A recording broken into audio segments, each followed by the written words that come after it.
Hi everyone, welcome to today's class. Today we are going to see about working with functions in Python. Already we have discussed some of the topics here in this working with functions. That is introduction and understanding functions we have covered. So now we are going to see defining functions in Python and the flow of execution in function call in a function call. So these two topics we will cover today. So we know already what is meant by function. It is a subprogram that acts on data and often returns a value, or we can define it as smaller units of a larger program. That is, larger program we can divide it into a smaller unit in order to complete the task in a quick way. And it is also called as named unit because we are giving name for the function. It is a user defined function. Okay, we are creating the programmers or users are creating the name for the function, like a variable name.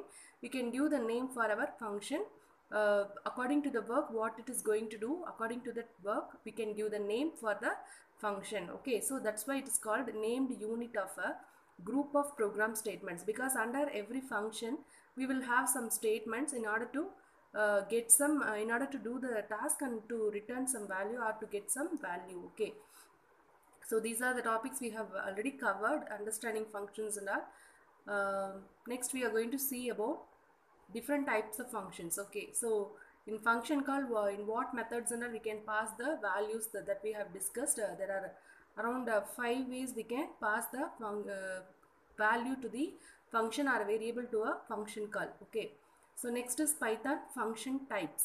So there are different types of functions are there in Python. So Python functions belongs to one of the following three categories. First one is built-in function. Okay, so first function name is what? Built-in functions. That is otherwise called as predefined functions.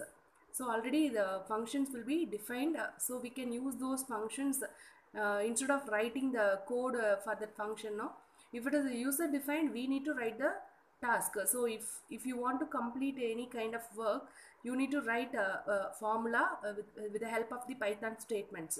So but here if you go for this built-in functions or predefined functions, already some coding will be written for performing the length of the given word or a type of given data or input. Okay, so for everything, for all these functions, some codes are already written. Okay, so that is why it's called as predefined function or built-in function. So we can make use of these functions if we know the name of the function and the purpose of the function. We can make use it in our programming. Okay, so second type is functions defined in modules.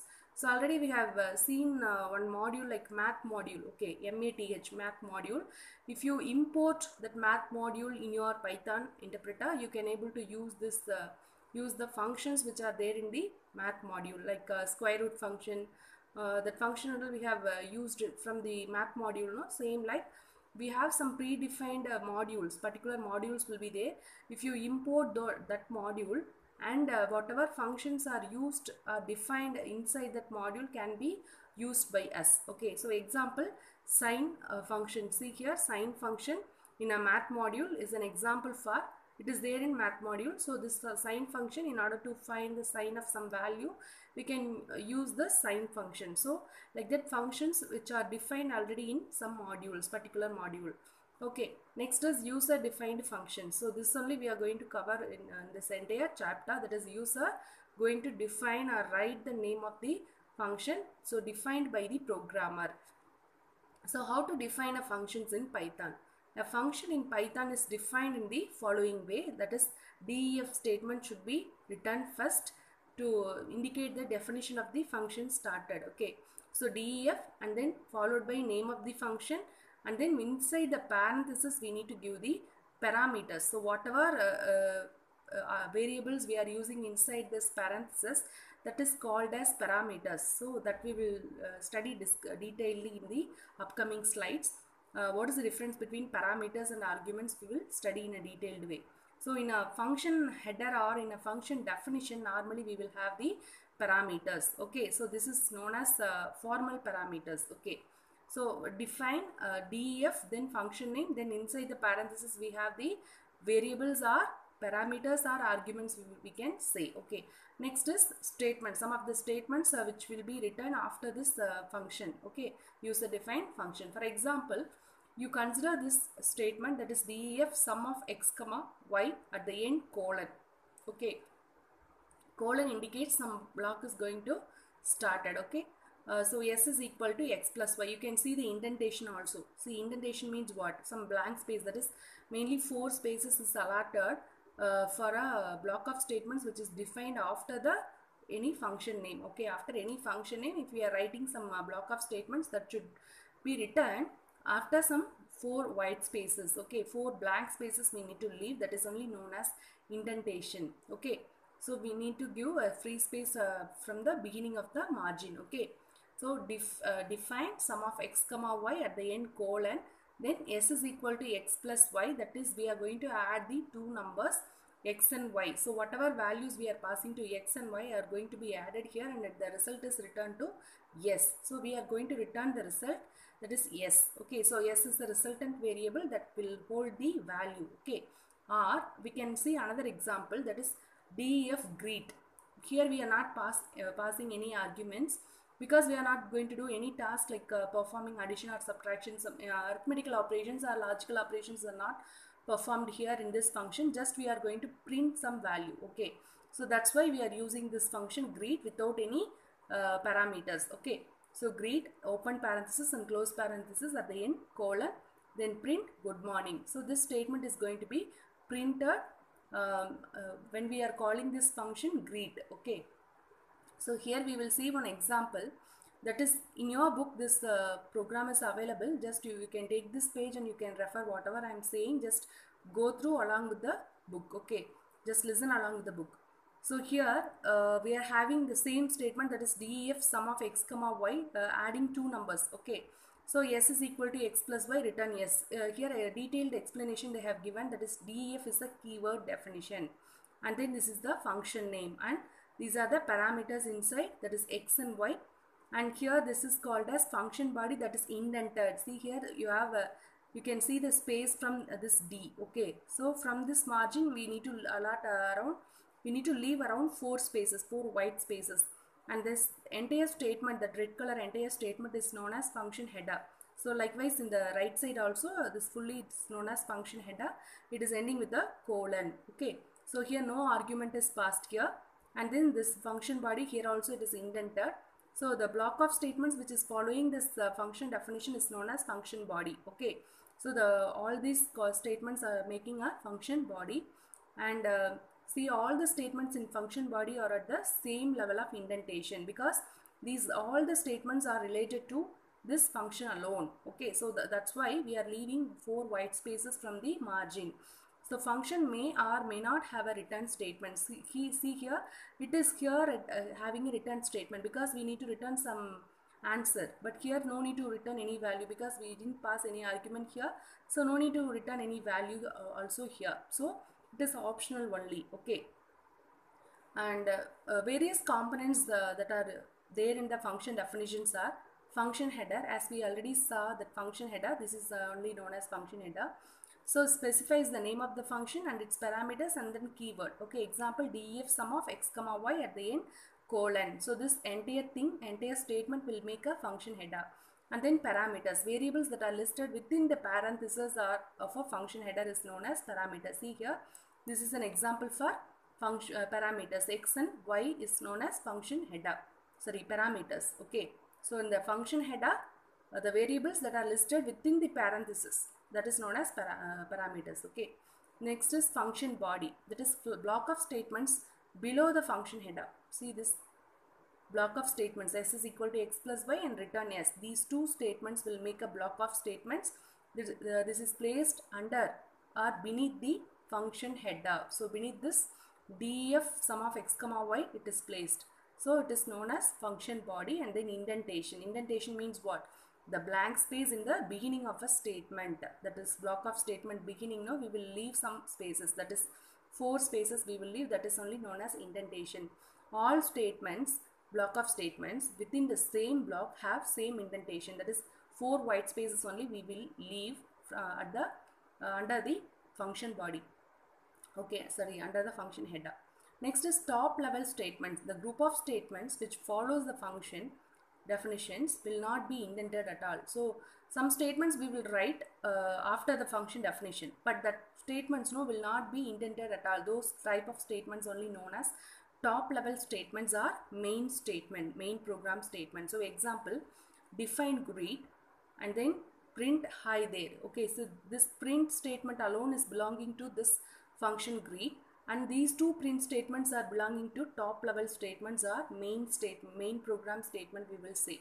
Even if the function is called or not, automatically this statements the print to print will get executed. Okay, so output will be at the topmost level right now and then inside main. So like that the output is going to be printed for the top level statements, that is main segment of a Python program. Okay, so these two are not indented. See here, you can see D, where the D is starting, the same position only this print statement, these two print statements are started. These two statements are only example for what? Top level statements, or it is known as main segment of a Python program. So next we will see flow of execution in a function call. What is meant by flow? Flow means what? Passing from one place to another place. That is only known as flow. Okay, so flow of execution, how the program is running from one statement to another statement in a function call, that we will see here. Okay, the order in which the statements are executed during the program runs. Okay, when the program is executed, how, in which order the statements are going to be executed, that is only known as flow of execution. Okay, so in Python, block is executed in a execution frame. So we will be having some of the format, some of the order. So in that order, the block of statements is going to be executed. So an execution frame will consist of some internal information that is going to be used for debugging purpose, and then name of the function, and then values passed to a function, and then variables created within the function, and then information about the next instruction to be executed. So this frame will consist of this following information, that is name of the function, values to be passed to the function, and the variables that are going to be created within the function, and then information about the next instruction to be executed. So which instruction is going to be executed when the current instruction is in running. Okay, so we will see one example here, that is addition of two numbers. Same define calc sum of x comma y, same program only, but here we are having that main statement, that is top level statements. These two are followed after the function having some indentation. So these two are belongs to calc sum function. Okay, but these are main statement, that is top level statements. So from this statement only we are going to get the input for x and y. So this argument is known as formal parameter or formal argument. Okay, so the parameters which are used in the function call, the variables which are used in the function call is known as actual argument or actual parameters. Okay, so values are passed actually from the function call only. Okay, so definition, we will have formal parameters. Okay, so num1 is actually a copy of what? X only. So whatever value we are passing to num1, that is going to be copied to x. So num1 is equal to float of input of enter the first number. So first number is going to be entered here using input statement, input function, and then that input function after getting that number, it is going to be converted with the help of this float function. So float, the whatever value we are entering, that is converted in the form of floating point, that is with the dotted value we will assign for num1, and then num2 also will get the same similar way. Input is entered as a normal integer value, and then that is going to be converted as a floating point value, that is assigned to num2. Now function call. Okay, this is the statement tree. So first immediately the main statement 1 only will get executed, then it will go to next statement. When the first statement is in, when the first main statement is in, this is function statements, that is subprogram statements. These four statements only known as main statements. First main statement only will get executed until up to it reaches to function call. The execution will be go on as per the same manner. When it reaches the function call, immediately the call to the function will be taken place. Then it will go and execute the statement 1 and statement 2. We will see in a detailed way, diagrammatically detailed way, in a book it is given. We will see that examples also. Okay, the same program, how the execution is taken place, that is flow of execution is taken place in a function call, we will see in a detailed way. So sum is equal to calc sum of num1 comma num2. This is only known as function call. there is no semicolon or any other colon at the end of this. Special characters are placed at the end of this function call. So you can notice, you can notice properly here, there is no semicolon or colon at the end of any statements. Only at the function definition end we will have the dot. Okay, that is colon, not dot, colon. Okay, so sum is equal to, that is resultant variable is equal to calc sum of num1 comma num2. So num1 is assigned with one value, num2 is assigned with one value in the previous statements. Now these two values are going to be copied here in the formal parameter. This is known as actual parameter. Num1, num2 are known as. So we should not use the same variable name for formal and actual parameters. We can use different names also. Okay, so num1 is going to be copied to x and num2 is going to be copied to y. So the whatever value we pass to x and y, num1 and num2 is going to be copied to x and y. That x and y will be added now, and it is going to return the result here in the statement 2 of subprogram main, that is function. Okay, inside the function calc sum function we have return statement. So return statement will return the value because function call is expecting some output, some kind of input from the function. Okay, so here calc sum function, it should return some value, then only that value is going to be assigned to the resultant variable sum here at the left side. Okay, so now sum is having a proper result. That result is going to be printed in the main statement. Okay, so now up to first third statements the main program is going to be executed. Then after third statement as a program is called here. This subprogram, this is function. Subprogram otherwise called as what? Function. So this subprogram execution is taken place. After it returns the result is going to be copied here to the sum variable. Then that sum is printed here using a print statement. So like this program is executed. Now the detailed explanation also given in your book. You can see this slides, okay, along with your book. So first the main program is called, that is main statement. We can understand how we are saying this is a main statement, because in the same program itself the statements which are following after the function will have some kind of indentation. We have already discussed top level statements, that is main statements. Main statements will not have a proper indentation at all. So these statement only first executed. So num1, that is statement 1 in the main, is going to be executed. So it tells the currently executing statement. So this arrow, no, it is this pointer is indicating the currently executing instruction, and then this box indicating second instruction, second statement need to be executed. So next instruction what is going to be executed is second statement in the main. Okay, so that is indicated here. Okay, you can see this boxes also in order to understand which statement is currently executing, which statement is need to be executed next. Okay, so now the first statement, that is enter first number, is going to be executed. So we are entering the data here, enter the first number. In Python console we are entering the value for first one, that is num1.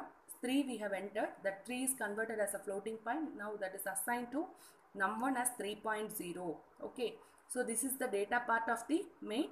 And next one is second statement is executed. Now third statement is ready to run. Okay, so now second number is got by the Python console. Now we are entering the second number, that is 7. Then 7 is converted to floating point value, that is 7.0 here. And then next one is third statement is executed. Now fourth is ready to execute. Okay, but actually the third statement is not a normal print statement or input expecting statement. This is function call statement. So immediately now the control, no, program control will be, that is flow of execution will be transferred to calc sum of x comma y. Okay, so num1 and num2 values are going to be passed to a function x and y. Already I said num1 is copied to x and num2 is copied to y. This is the order, no, in which order we are calling the function, that is variables in which order it is passed, in the same order that is going to be copied here. Okay, if you change num1 and num2 here, no, num2 will be copied to x and num1 will be copied to y. So like that, the order is important when you are passing the value in the function call. That also we will discuss in the future slides. Okay, and so calc sum of x comma y is now going to be executed. So s is equal to x plus y, return yes. Next statement, now the program execution, no, it is started, that is subprograms. First statement is going to be started executed. So s is equal to x plus y. So x plus y answer is 10. So 10.0 now it is assigned to yes. Okay, so in internal memory the calculation is done and the result is returned to yes variable, that is resultant variable yes.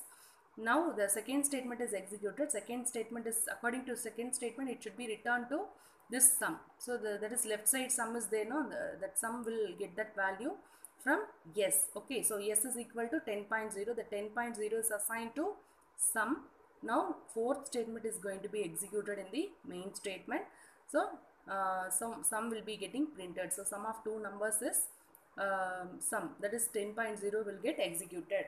See, the order of execution or flow of execution, how this flow of execution happened in the previous program is, first main program first statement, then main program second statement, then main program third statement. That is only calc sum of x comma y. So that function call happened here in the third statement. Immediately calc sum functions first statement, calc sum functions, spelling mistake.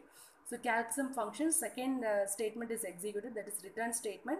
After returning, that returned result will be passed again to where? Main statement third one, that is sum is equal to calc sum of x comma y. See, this third statement only the result is copied, and then fourth statement, that is print statement, is executed. So in this way the flow of execution will be taken place in the function call. Okay, so thank you. So we will see the next slide, next upcoming classes we will see some more detailed topics in the functions.